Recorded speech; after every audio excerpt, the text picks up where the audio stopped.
Welcome. Today we are going to explore Miasma, Shadows, and Medina. You're going to see one complete turn from a character, and I'd like to explore one of the characters today of the six, and one of the six locations, the crypt. Here you see the castle and all of the different characters. Let's look at Marina today, and we know that she's a servant girl who's fascinated by the spirit world and was an orphan who was been living in this castle. And I'd like to get to know her a little bit better and the crypt today. So this is how we're going to start our turn. This is my opening hand, and you get 3 story cards and 3 ability cards to start off. There are 2 narrative cards in the upper left that each player gets at the beginning of the game. We'll cover those later.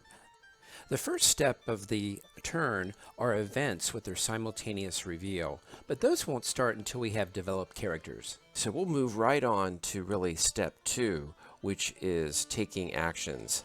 And in step 2, I'm going to start off by moving the Dr. Rambliss character to the crypt, and then I want to draw some more ability cards so I can start to develop these characters. So I'm setting the scene for both characters to be in the crypt. And I'd also like to explore this demon card, which brings out the most nefarious behaviors from certain characters. Of course, I replace that, and now I look at my opening hand and begin to decide what I'm going to do. So I'm going to put those on the table here so you can see my entire hand. And my plan I'm starting to formulate for my story is that I want to look at the character Marina and tell my story. I see that let's go ahead and take those cards out of my hand as if though we were really playing. Now that I can see I've got some willpower and I've got some intelligence on these different cards. Let me play those 3 cards. So the cards really just are structure. They give you some framework and allow you to create characters, their activities, and the setting. So let's get started with that. We're going to set this with Dr. Rambliss, and I'm going to say that they both need to be in the crypt, and that's why I moved him here. And so by moving him to the crypt, I can start to include him in my story. So I'm going to pick my character card. You always need one of those. And you can play up to one of each type of card in your story. So that allows me to play 4 full cards in this story. So let me begin. So my story might go something like this. Dr. Rambliss had been trying to proposition Marina. So she was trying to avoid him and hide from him. So she ran down to the crypt where she didn't think anybody would follow, but he saw her. So she decides, oh gosh, and she goes to the left, one of the alcove areas where she can hide and not be seen. And she thinks, he'll never come this way. It's too dark and damp. He follows. She hears his footsteps. Marina, I know you're down here. I know that you want to be with me. Well, she gets infuriated in her mind, and she begins to turn red and clench her fist, but is resolute to not to be heard. In the meantime, the note of candles in are flickering, and as he walks by the corridor where she is at, he looks in there and goes, Marina, are you there, my dear? But he decides to keep going towards the note of candles where Lord Medina's mother, Catherine, is interred. And Marina says, oh, please. In her mind, she's saying, please, spirits, help me.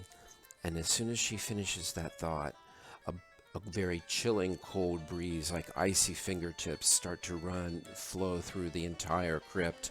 And the doctor becomes terrified, and the note of candles start to blow out, and he turns around and he quickly backtracks to the stairs, but he says before he leaves, I'll be back for you, Marina. I know you're here.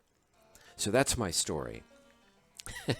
So in the story, you can see those cards provided lots of structure. I was using the emotions of the character, how she hid. I was bringing out the demon qualities of the doctor. And at the bottom here are all of the rewards that you can get. And from these 4 cards, I get 2 tokens, 2 willpower cards that I can play, and up to 4 intellect cards. So the first thing I'm going to do is going to collect my tokens. These are my empowerment tokens. I take them from the pool. I'll grow these so that I can use them as markers for my influence. And then I'll begin playing my ability cards based on those rewards. So the first, I'll look at the cards. I've got 4 intellect cards and 2 willpower cards. I'm definitely going to use these 2 willpower cards to empower Marina.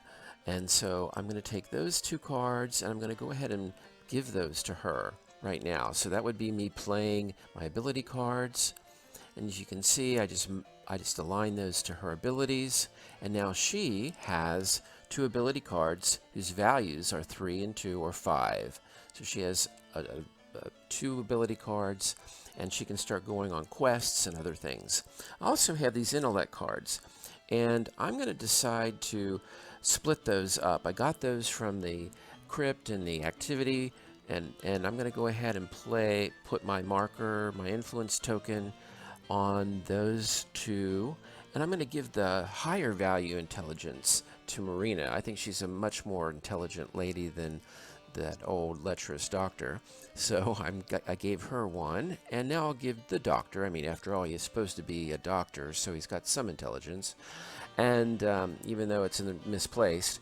And now you can see that both Marina and the doctor have intelligence attributes as well. Now, I could play any character, and the next player could decide to expand or play different characters. So it is role-playing, but it's very dynamic.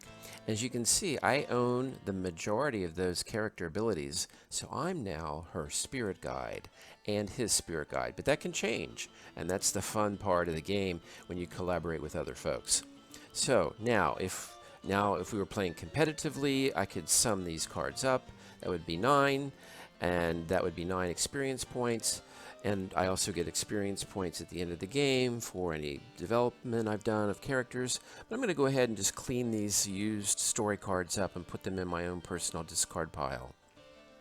So now the next player would begin to think, what are my cards, and how do I want to either elaborate on that or start my own story? Maybe I want to start a story about Elizabeth Medina or Lord Medina, and I want them to go to the chapel and go on a quest. The character, activities, and location story cards with advice from several writers makes crafting captivating stories incredibly easy. Also, each player starts off with 2 narrative cards that allow you at any time, once you've got developed characters that have, like here, 2 charisma cards, or if I were to have 2 willpower cards, and Marina does, and she's in that crypt, she could now embrace the shadows and begin to experience the haunting location through another event, and she would gain some more willpower from doing that. The game has several modes, starting from a very easy collaborative version of the game to more competitive semi-collaborative, all the way to a full-board competitive version. And it's designed to bring out more interaction between the characters. Here, you can have characters go on quests and search for enchanted artifacts that give them special powers, and the events, which have simultaneous reveal, which bring the players together to make group decisions about how they want to handle things, like that apparition in the crypt. Whether you're new to storytelling or an experienced role player, Miasma provides the perfect environment for exploring flawed characters, their buried secrets, and choices which can haunt us forever.